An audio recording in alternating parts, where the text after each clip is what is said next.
Hey hello everyone, I hope आप सब लोग अच्छे होंगे, खुश होंगे और पढ़ाई कर रहे होंगे। तो quick revision of physics day 2 में आप सभी का स्वागत है। एंड आई होप आपने टॉपिक्स पढ़ लिए होंगे और क्विक रिवीजन के लिए आप यहाँ पे विजिट दे रहे हो, राइट।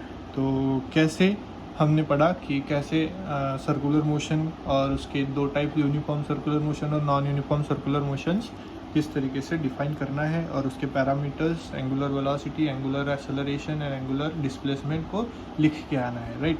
आज हम पढ़ेंगे कि किस तरीके से एक सर्कुलर मोशन परफॉर्म करते हुए ऑब्जेक्ट पे फोर्सेस लगते हैं। लेकिन उससे पहले जो दो चीज़ें हमें पता रहनी चाहिए, that is frequency and time period. उसको जिसमें बच्चे कंफ्यूज हो जाते हैं उसको हम बिल्कुल ईजिली पढ़ेंगे।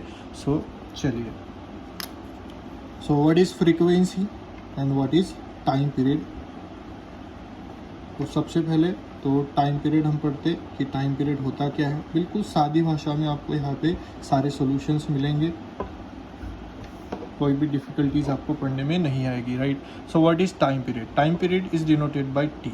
Time period is what? तो अगर आपको कोई काम करने को लगाया गया कि यह ए काम है, इसको आपको ए ऑब्जेक्ट है, इसको यहाँ पे लेके जाना है बी ऑब्जेक्ट पे। सो एक पूरा काम कंप्लीट करने के लिए जितना समय आपको लगेगा, that is the time period. फिर वो समय ज़्यादा भी हो सकता है, कम भी हो सकता है, छोटा बड़ा कुछ भी हो सकता है, लेकिन just you have to complete this work within a certain time. That certain time is called the time period। कि एक समय आपको वो चीज़ करने के लिए दिया जाएगा। जैसे यहाँ पे अगर आए हम, तो यह ऑब्जेक्ट जो है वह रिवॉल्व हो रहा है along the circumference of the circle with constant speed। अब आगे जो भी हम पढ़ेंगे वो सारा uniform circular motion with constant speed वाला ही होगा। तो यहाँ पे जैसे ही हमने एक ऑब्जेक्ट को रोटेशन करने के लिए लगाया, समझो यह एक एंटी क्लॉकवाइज डायरेक्शन में रोटेशन कर रहा है, ये ऐसे रोटेशन करते आ रहे और ये पूरा काम अपना कब कंप्लीट करेगा? जब वापस ये इस पॉइंट पे जब वापस आएगा, राइट। मेरे साथ बोलो, समझ गए क्या? यस। जब वो ए से निकलेगा और वापस पूरा सर्कुलर मोशन करके यहीं पे आएगा, तब उसका एक पूरा काम कंप्लीट होगा। That is called one revolution. What is called? It is called one revolution. Revolution मतलब वन साइकिल उसने कंप्लीट की, और यह वन साइकिल कंप्लीट करने के लिए जितना समय उसे लगा, that is called time period. So what is time period? It is time required to complete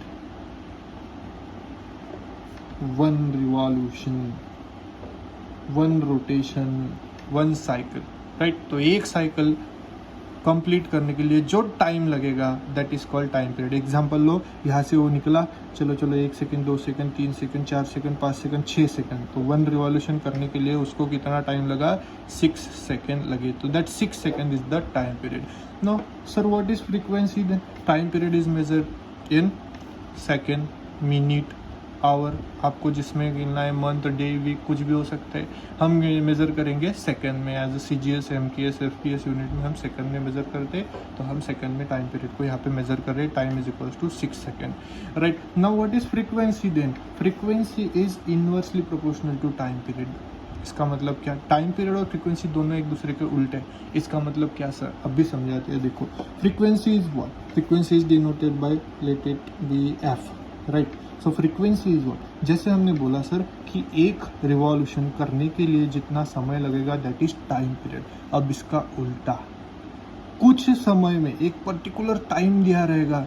समझो हम कंसिडर करते हैं 1 सेकेंड, तो 1 सेकेंड में, राइट, बोलो मेरे साथ सब लोग, 1 सेकेंड में जितने भी रिवॉल्यूशन होंगे, that revolutions is the frequency number, right. समझ में आया क्या? देखो, बोलो फिर से। 1 सेकेंड लो, 1 मिनट ले लेते हैं। चलो 1 मिनट हमने लगाया, चलो शुरू कर दिया, चलो 10 second, 20 second, 30 second, 50 second and 1 minute हो गया। तो 1 मिनट में मैंने कितने रिवॉल्यूशन किए? इट विल बी 100 रिवॉल्यूशन किए। सो frequency is 100। What is unit of frequency? Per second, because it is inversely proportional, और per second को हम बोलते हैं हर्ट्ज। क्या समझ में आया? एक बार फिर से रिपीट करता हूँ। What is time period? एक रिवॉल्यूशन करने के लिए जितना समय लगेगा, that is called time period. इसके उल्टा फ्रीक्वेंसी की कुछ समय में, दिए गए समय में जितने रिवॉल्यूशन होंगे दैट इज कॉल्ड फ्रीक्वेंसी। समझ गए? यस, एक रिवॉल्यूशन 6 सेकंड में होता है, तो 1 सेकंड में कितने रिवॉल्यूशंस होंगे अगर हमें निकालना है, या 2 सेकंड में, या 1 मिनट में, या 1 आवर में, तो पर्टिकुलर टाइम में कितने रिवॉल्यूशन होंगे उसे कहेंगे फ्रीक्वेंसी। तो व्हाट इज द डेफिनेशन? तो डेफिनेशन ये होगी sir, number of revolution per unit time. It is denoted, ऐसा यूनिट क्या रहेगा इसका? ऐसा यूनिट रहेगा सर हर्ट्ज। डायमेंशन तो आपको निकालते आता ही है, राइट? डायमेंशन क्या रहेंगे इसके? हर्ट्ज से मतलब पर यूनिट टाइम है, तो टी ऊपर आने के बाद -1, T to the power -1, correct? तो समझ गए होंगे आप इन सब चीज़ों को। Now let us focus on our topic, that is the कौन से फोर्सेस इस ऑब्जेक्ट पे लग रहे हैं। समझो, इमेजिन करो यह ऑब्जेक्ट है। आप इमेजिन करो ना कि आप ना एक वायर है, उस वायर को या उस थ्रेड को आपने एक पत्थर बांधा हुआ है एट इट्स एंड। तो अब क्या करोगे? आप उसको रिवॉल्व कर रहे हो, ऐसे ऐसे ऐसे ऐसे रिवॉल्व कर रहे हो, तो आपको डर क्या है? वो गिर के बाहर ना चला जाए, है ना? राइट?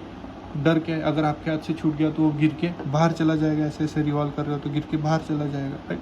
तो ये बाहर ना चला जाए इसलिए हम अंदर की तरफ एक फोर्स लगाते हैं। तो इस ऑब्जेक्ट पे एक्चुअली 2 फोर्स लगते हैं, एक बाहर की तरफ, एक अंदर की तरफ, और दोनों इक्वल होते तभी वो पर्टिकुलरली एक सर्कल में घूम पाता है, राइट? अगर ये ज़्यादा हो जाता तो ये ऐसा चला जाता, अगर ये ज़्यादा हो जाता अंदर का फोर्स तो ये ऐसे आ जाता, राइट? तो ये दोनों चीज़ें नहीं होती है। इसका मीनिंग क्या है कि बाहर का फोर्स और अंदर का फोर्स दोनों सेम है। नाउ दो बाहर का फोर्स क्या कहलाता है और उसे क्या कहेंगे? तो यहाँ पे 2 फोर्सेस एक ऑब्जेक्ट पे लगते हैं। एक होता है सेंट्रीपिटल फोर्स और दूसरा होता है सेंट्रीफ्यूगल फोर्स। एक होता है सेंट्रीपिटल फोर्स और एक होता है centrifugal force. What is centripetal force? Centrifugal force is the force which is acting along the radius. इस ऑब्जेक्ट पे लग रहा है, देखो ये ऑब्जेक्ट जो है ना, इसको हम अलोंग द रेडियस फोर्स लगा रहे हैं towards the centre. This is radius, no? तो रेडियस में along the centre, along the radius toward the centre, जो इस ऑब्जेक्ट पे सेंटर की तरफ फोर्स लगता है, अलोंग द रेडियस लगता है, टूवर्ड द सेंटर लगता है, that force is called centripetal force.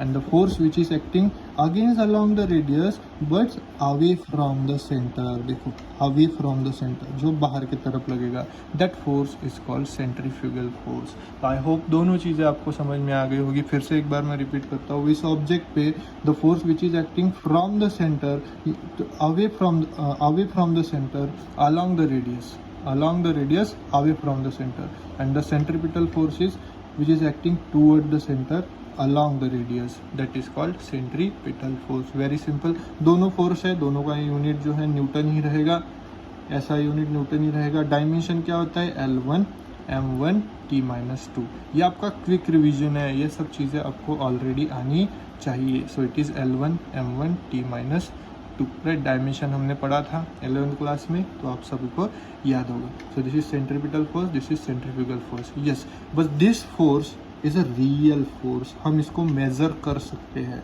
यह एक रियल फोर्स है, यह एक हम इसको किसी भी इंस्ट्रूमेंट में मेजर कर सकते हैं। बट ये फोर्स जो है ना, ये स्यूडो फोर्स है।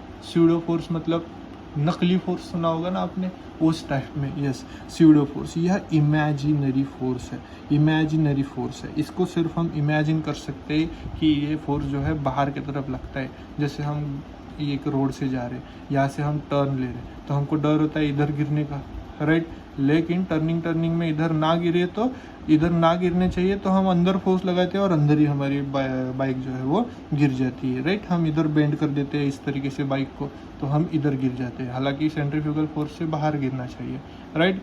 So that's it. इसके बाद हमें यही चीज़ें पढ़नी है कि कैसे हम सर्कुलर मोशन का एप्लीकेशन से अपने रियल लाइफ की चीज़ें पढ़ सकते हैं। Physics is all about related to the real life, to study the laws phenomenas related to the real life, right? तो मिलते हैं नेक्स्ट क्लास में। ये था हमारा डे 2, जो कि हमारा कल क्लास में हो गया, राइट? तो इसका क्विक रिवीजन आपके सामने है, और एग्ज़ाम पॉइंट ऑफ व्यू जब आपको 2-3 महीने रहते हैं एग्ज़ाम को, तो इसका बेस्ट रिवीजन आप कर सकते हो।